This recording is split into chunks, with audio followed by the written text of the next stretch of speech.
All right, as always, at the start of the show, we won't dwell on it because you've heard so much information all day, but it is the biggest story in the world. What is the latest when it comes to the events in the Middle East? Well, Australia starts to play a part because we're going to get some people home. In the next 90 minutes or so, the very first of the Australian emergency flights are going to make their way in. It'll be Emirates, flight EK414. It is due to land at 10:30. We will, of course, have coverage throughout the evening and all of the reaction from the passengers. No doubt relieved to be out of there. Why? Because, as you know, there are 115,000 Australians who are currently stranded in and around the Middle East. Now, right now, there is, of course, great clamouring for the very few ways of getting out. There are people who are finding all sorts of ways, flying via China, trying to find ways to get back, maybe through Singapore, trying to get themselves as far away from these Middle Eastern airports, but, of course, very difficult to do. Here's just some of those that are trying to make their way back. I was in Dubai. I was supposed to go to Dubai, but because of the bombing, they cancel everything. So I had to wait for the next day, buy another ticket and all that. The second plane, it was delayed for 3 hours as well. So I've been on this for 3 days nearly. Well, I'm glad that she's back. But obviously, those that are right in the heart of things, who knows how long they are going to be stranded where they currently are. And obviously, we hope that they are all safe and are all able to get moving as fast as possible. But there's a lot of other things, apart from commercial flights, that are currently in the air. It does seem that people are going to incredible lengths. This was from the ABC tonight, that people are paying $10,000 on top of everything else they're paid to get a flight somewhere else. Other people are hiring limousines. Australians that are stranded overseas have resorted to hiring limos to cross international borders and paying thousands of dollars for last-minute tickets as the federal government scrambles to coordinate consular response to the war in the Middle East. More than 20,000 flights across those Gulf transit hubs have been cancelled, escalating, of course, what is happening at the moment between the United States, Israel and Iran, shutting down one of the world's biggest aviation corridors and leaving, as you know, tens of thousands of people that are stranded. Now, there has been some argument about how much warning people had from the Australian government. Now, I am not one to cut this government any slack, but let's be clear. If you had a flight that was going anywhere near the Middle East, you knew that tensions had been ratcheting up for some time. Of course, many of those who are caught, fingers crossed that it was going to be a couple of weeks later, or the people who made it home were glad that it didn't happen a couple of weeks earlier. But of course, all of this happened this week because of that incredible intelligence that has taken out the upper echelons of leadership in Iran. It had to happen because all of those people were in one place at one time. But the opposition is saying that there wasn't enough direct information about exactly when to leave. Here is the Foreign Minister defending the announcements. But again, if you travel overseas, you've got to pay attention not just to the Smart Traveller website, but to what's going on around you, including in the news. That's just the reality. Really, the opposition needs to get their facts straight. We have a very strict no double standards policy, which means what is directed by the department to their people is what is made public, and that is what occurred. That's the first point. The second point I would make is our directions were in relation to Israel and Lebanon, and some voluntary departures as well, all of which was made public. Now, I don't think, we certainly did not know that Iran was going to hit 10 countries in the region. And for those who are criticising, if they think they knew that, then they probably should have told us. Number two thing you need to know, the choking of that oil supply in that strait that I've been talking about for a few days is now complete.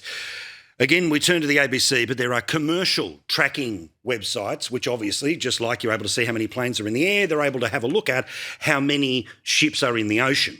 This is from March the 1st until today.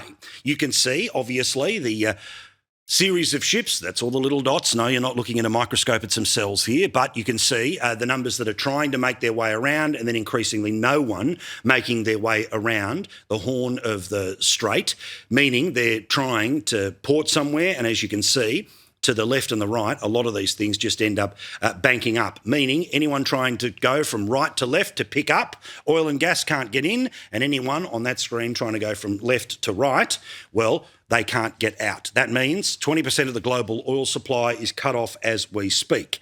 That means, of course, we're all going to start paying more for petrol. I filled up today and, yep, I certainly noticed, but it is apparently going to get a whole lot worse in the next week and depending on which part of the country you are in. Worst case scenario, this thing could go up by $1. Now, given the way the global oil prices work, imagine if you're paying close to $3 a litre for petrol.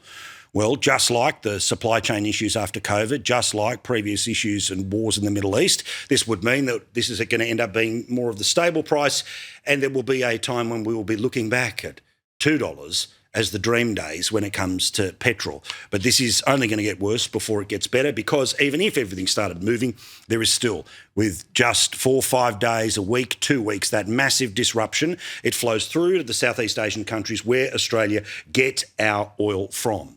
Number 3, the US is giving us even more and very specific detail about what they are hitting and how hard they are hitting Iran. In fact, Central Command is now giving a daily briefing for all to see. The details worth having a look at here about just how big a force the US alone, and remember, there's Israel on top of this, who are doing incredible things in terms of intelligence and their ability to strike within Tehran. But have a listen to the American firepower that's been there for about a few days. More than 50,000 troops, 200 fighters, 2 aircraft carriers, and bombers from the United States are participating in this operation, and more capability is on the way.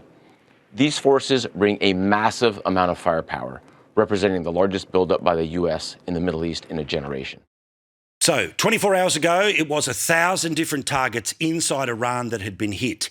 Guess what's happened in the past 24 hours since? Many of you may remember the shock and awe strikes of 2003. The first 24 hours of this operation were nearly double the scale, and we continue with 24/7 strikes into Iran from seabed to space and cyberspace. Now, we're less than 100 hours into this operation, and we've already struck nearly 2,000 targets with more than 2,000 munitions. We have severely degraded Iran's air defenses and destroyed hundreds of Iran's ballistic missiles, launchers, and drones. And in simple terms, we're focused on shooting all the things that can shoot at us. So the Americans, with those numbers, are showing that they have doubled the amount of things that they have hit in the past 24 hours.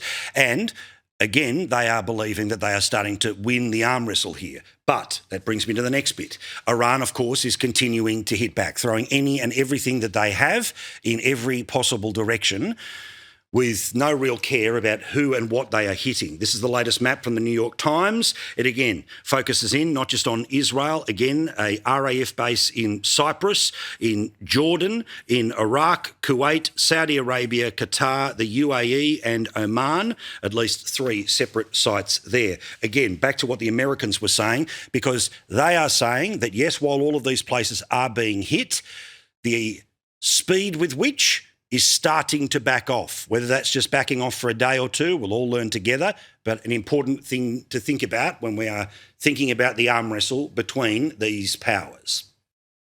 Now, in retaliation, the Iranian regime has launched over 500 ballistic missiles and over 2,000 drones. To be clear, Iran is indiscriminately targeting civilians as they launch these missiles and drones. You've seen it on TV. The evidence is crystal clear and overwhelming. Having said this, we are seeing Iran's ability to hit us and our partners is declining, while our combat power, on the other hand, is building. And my overall operational assessment is that we are ahead of our game plan. This is good news, Orion. Is it the beginning of a light at the end of the tunnel? Again, I think it is way too early for people to be talking about forever wars. It's only been a few days. But equally, we are a little bit longer than the process which took out much of the Iranian nuclear facilities last year. But again, I think the president is looking potentially at 4 weeks, but if the military officials are saying within a week that they're starting to achieve their objectives and Iran's ability to fight back is slightly weakening, all good news. Again, a little later in the show, we'll talk to an Australian company with Australian technology that is using that technology to knock out drones. How does it work and how better can it be deployed? Again, in a few minutes, we will have a chat with them. Fifth and final thing on the war, before I turn to the domestic politics of the day, and there is an awful lot of it to get to, is that the special relationship between the United Kingdom and the US, look, it's never over, but geez, it's on ice at the moment. You may well have heard the comments that the President of the United States has had to say about his UK counterpart, that, of course, not being head of state, but head of government, that being the Prime Minister, Keir Starmer. Put simply, a suggestion from Trump that he is no Churchill because the UK doesn't want to get involved in this. They will defend the bases that they have, but they will not get involved in the offence of all of this. Again, what Trump had to say today. I want to make clear the UK was not involved in the offensive strikes of the US and Israel, and that remains the case. By the way, I'm not happy with the UK either. This is not Winston Churchill that we're dealing with. All right. That is the latest when it comes to everything that's happening. Most importantly, the first round of Australians, they come home. They will be doing so in, again, about an hour, 15 minutes from now. Hopefully there'll be some coverage of that in the late debate. Otherwise, most definitely on skynews.com.au and, again, in First Edition. Everyone is across everything. It is all hands on deck. But let's talk about Australia. Our old mate Jim Chalmers, well, he, of course, is the man who is the great observer of the Australian economy. Well, if you believe one way he presents himself, when anything's bad, it's because of everyone else. When anything's good, of course, it's him. Now, remember, before a bomb was dropped, we were facing at least 2 decades of budget deficits. I've shown you before the projections from Treasury themselves about 40 years of deficits. I have shown you about the endless budget blowouts, in part due to the billions of dollars worth of promises that bribed their way to last year's election win.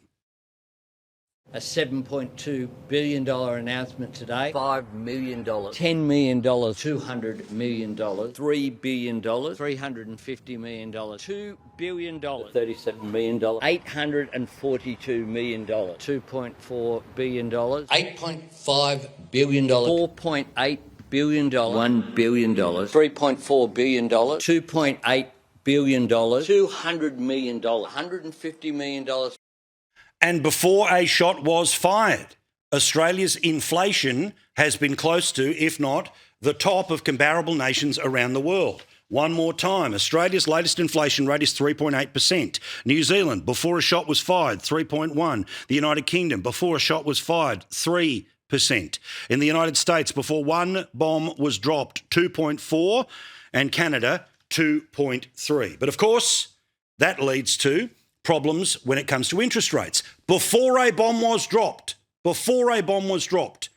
inflation was starting to tick back up, so much so that the Reserve Bank put up interest rates last month. Without a bomb dropping, there was a good chance of it happening at their next meeting. But of course, the government, well, it now has the opportunity to say, not our fault, despite the fact that they were headed in a direction, they were already the highest inflation rates compared to significant countries around the rest of the world. Get ready, it is all about Iran. That is now going to be the catch-all here. Anything to do with inflation is to do with Iran. Don't buy it. Now, what happens from here is about Iran, and if 3.8 goes to 4.5, yeah, that's Iran. But what about 3.8 that existed before a shot was fired? What about last month when the interest rates had already started to go up again? Well, Jim Chalmers, yet again, kissed on a rainbow. In his first budget, it was the revenue that came out of coming out of the pandemic. That carried him through to his second. The third was starting to return back to deficit because of their spending. They were able to bribe their way through an election. They were able to fiddle with the inflation numbers, with the payments to households when it comes to power bills. But now, who cares? It's all their fault.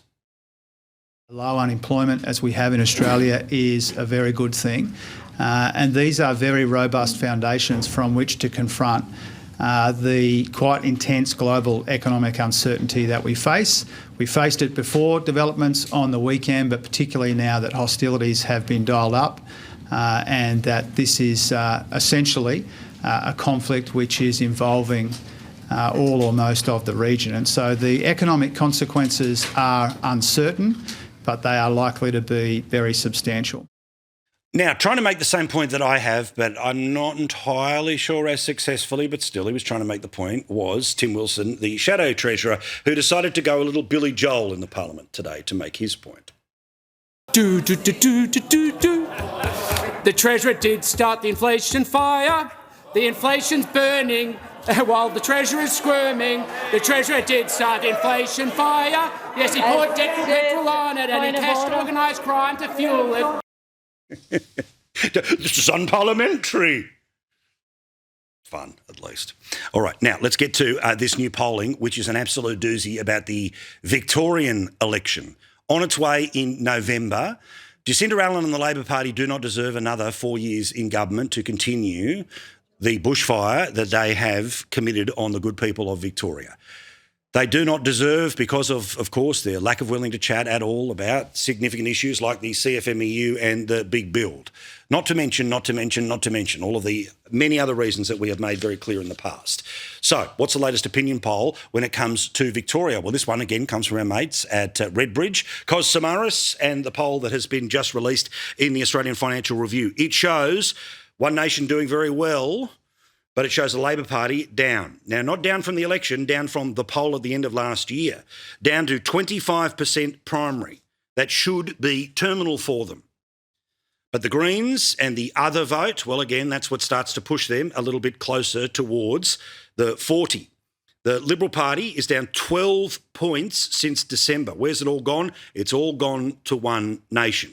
So as you can see, the Labor vote has all gone into One Nation. They were at 0% in the December poll, 1% the month earlier. So they have made a full virtual quarter of the electorate over summer. This is without any high-profile candidates, without any high-profile leader, unlike what's happening in South Australia with Cory Bernardi. I know they do have a member of the upper house in Victoria, so I'm not being disrespectful to her, but fascinating to see.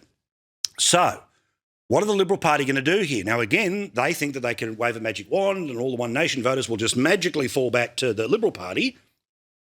Or if One Nation voters have to put a second, they want everyone to vote for the Liberal Party. But we know that there are plenty of people inside the Liberal Party who do not believe that if they finish second to One Nation, that people should preference One Nation. We know this because today the lady on your screen has made it clear that they are ruling out preference deals when it comes to One Nation. Now, I get how progressive parts of Victoria are. I get the battering ram that the political machine of the Labor Party will try to put in place, but preferences matter. Now, right now, if it ends up that the coalition finishes second and they end up sending their preferences to the Libs, well, we'd end up with the Libs winning the election, 52 to 48. But if One Nation ends up defeating the Libs, and about a third of Libs do what they say in every other poll, which is they prefer a Teal or Labor over One Nation, what's wrong with you people? What's wrong with you? Labor, of course, would win and virtually maintain their control. However, signs of hope here, and again, a message to people. If you want to change a government, do not find a way to preference the current government back to government, okay? 65% of people in the survey, in the Redbridge survey, said in Victoria that they were headed in the wrong direction. This was 55% of people who think the country's headed in the wrong direction. So Victorians know Victoria is doing worse than the rest of the country, of which a majority of people say it is going in the wrong direction. Worrying for Jess Wilson, though, is Jess Wilson and the Coalition have done enough to deserve to win at the next election. Just 27% of people agree with that principle. The Allen government and Labor has the right priorities for Victoria. Just 25% of people believe that. There is a long way to run, a lot of muck to come, a lot of dirt, a lot of garbage, but we will all find out together what is going to happen.